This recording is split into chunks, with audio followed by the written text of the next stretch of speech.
आज से हजारों साल पहले की बात है। एक राजकुमार ने एक ऐसा सवाल पूछा जिसने दुनिया को हमेशा के लिए बदल कर रख दिया। और यही सवाल उनके पूरे दर्शन की, उनकी पूरी फिलॉसफी की, कह सकते हैं, नींव बना। तो आज हम उसी दर्शन की गहराइयों को समझने की एक कोशिश करेंगे।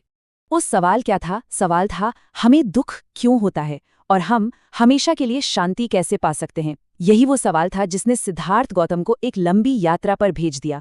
और ईमानदारी से सोचें तो ये एक ऐसा सवाल है जो आज भी हम सबके मन में कहीं न कहीं गूंजता तो है। तो चलिए उनके जवाबों को समझने की कोशिश करते हैं। इस सफर में हम सबसे पहले देखेंगे उस राजकुमार के सवाल को, फिर समझेंगे 4 आर्य सत्यों को, शांति के मार्ग पर चलेंगे, दुनिया को देखने का एक नया तरीका जानेंगे और आखिर में देखेंगे कि ये सारा ज्ञान आज की जिंदगी के लिए कितना जरूरी है। तो कहानी शुरू होती है एक राजकुमार से। एक ऐसा राजकुमार जिसकी जिंदगी एक बहुत ही असाधारण मोड़ लेने वाली थी और जो आगे चलकर बुद्ध कहलाए। देखिए, सिद्धार्थ का जन्म हुआ था ऐशो आराम में। उनके पिता ने पूरी कोशिश की कि उन्हें किसी भी दुख की परछाई तक न छू पाए।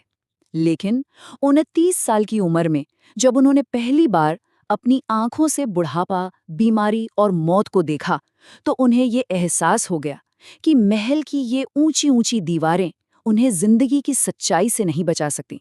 उन्हें समझ आ गया कि सच्ची शांति कहीं और ही खोजनी होगी। और हाँ, ये बात समझनी बहुत जरूरी है कि उनकी ये खोज सिर्फ अपने लिए नहीं थी। उन दृश्यों को देखकर उन्हें एहसास हुआ कि दुख ये किसी एक इंसान की नहीं बल्कि हर इंसान की कहानी है। और बस उन्होंने ठान लिया कि वो इस दुख से बाहर निकलने का रास्ता सभी के लिए खोज कर रहेंगे। तो सालों की कठोर तपस्या और गहरे ध्यान के बाद बुद्ध को वो ज्ञान मिला जिसकी उन्हें तलाश थी। और उनकी जो पहली शिक्षा थी वो, समझिए, इंसान की हालत का एक बिल्कुल साफ और गहरा एक डायग्नोसिस था, जिसे हम आज 4 आर्य सत्य के रूप में जानते हैं। अच्छा, इन सत्यों को समझने से पहले एक शब्द समझना बहुत जरूरी है, दुख। अब इसका मतलब सिर्फ दर्द या उदासी नहीं है। ये जिंदगी में फैली एक हल्की सी बेचैनी है, एक असंतोष की भावना। होता है ना कभी कभी कि सब कुछ ठीक है फिर भी कुछ अधूरा अधूरा सा लगता है। बस वही दुख है। तो ये जो 4 सत्य हैं, ये बिल्कुल एक डॉक्टर के डायग्नोसिस जैसे हैं। पहला, बीमारी की पहचान करना, जीवन में दुख है।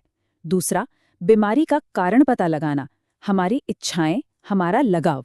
तीसरा, ये यकीन दिलाना कि हाँ, इलाज मुमकिन है। और चौथा, इलाज का तरीका बताना, यानी वो प्रिस्क्रिप्शन। और वो इलाज क्या है? निर्वाण। देखिए, ये कोई जन्नत या स्वर्ग जैसी जगह नहीं है। ये मन की एक अवस्था है, एक ऐसी स्टेट जहां इच्छाओं और दुख की आग पूरी तरह से बुझ जाती है और पीछे क्या बचता है? सिर्फ और सिर्फ परम शांति और आजादी। तो सवाल ये उठता है कि इस अवस्था तक, इस स्टेट तक पहुंचा कैसे जाए? बुद्ध ने सिर्फ फिलॉसफी नहीं दी, उन्होंने एक प्रैक्टिकल रास्ता भी दिखाया।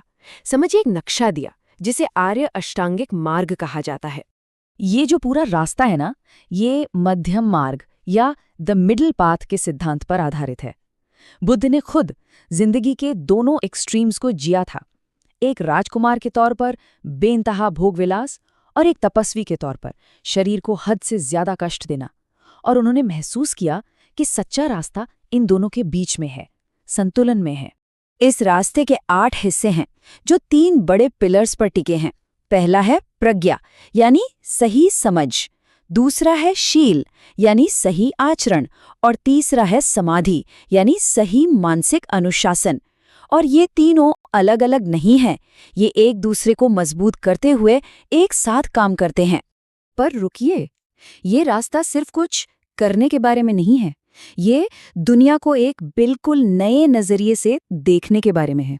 एक ऐसा नजरिया जो हमारे मैं और मेरा वाले जो सबसे गहरे विश्वास है ना, उन पे सवाल खड़ा करता है। बुद्ध का शायद सबसे क्रांतिकारी विचार था अनात्म का, यानी नॉन सेल्फ का सिद्धांत। उस दौर में ये माना जाता था कि हमारे अंदर एक स्थायी, हमेशा रहने वाली आत्मा है। बुद्ध ने कहा, नहीं, ऐसा कुछ भी स्थायी नहीं है।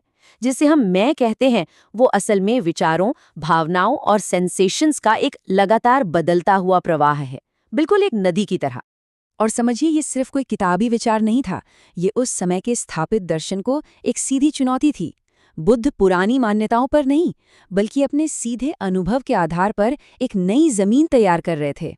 ये जो अनात्म का विचार है ना, ये अनिच्छा यानी इम्पर्मनेंस के सिद्धांत से बहुत गहराई से जुड़ा है। मतलब सब कुछ बदल रहा है, हर पल।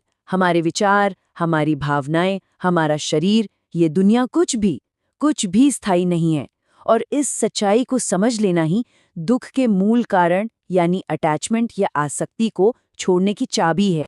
तो सवाल आता है कि ये सब प्राचीन फिलॉसफी आज हमारे लिए क्या मायने रखती है? जवाब है बहुत कुछ। असल में बुद्ध की शिक्षाएं समय से परे हैं। सोचिए, आज की इस भाग-दौड़ भरी डिजिटल दुनिया में जहां ध्यान हमेशा बटा रहता है, ये सिद्धांत और भी जरूरी हो जाते हैं। माइंडफुलनेस हमें अपने फोन से नजर हटाकर इस पल में वापस लाती है। नैतिक आचरण हमें ऑनलाइन और ऑफलाइन दोनों दुनिया में सही और गलत का फर्क समझने में मदद करता है। और मानसिक अनुशासन हमें वो अंदरूनी शांति पाने में मदद करता है जिसे हम अक्सर बाहर की चीजों में खोजते रहते हैं। आखिर में बुद्ध की सारी शिक्षाएं हमें एक बहुत ही सरल लेकिन बहुत गहरे सच की ओर इशारा करती हैं। जब हम चीज़ों से, लोगों से या अपने ही विचारों से ऐसे चिपके रहते हैं मानो वो हमेशा रहेंगे, तो हम दुख पैदा करते हैं। और जब हम जाने देना सीखते हैं तो हमें शांति मिलती है।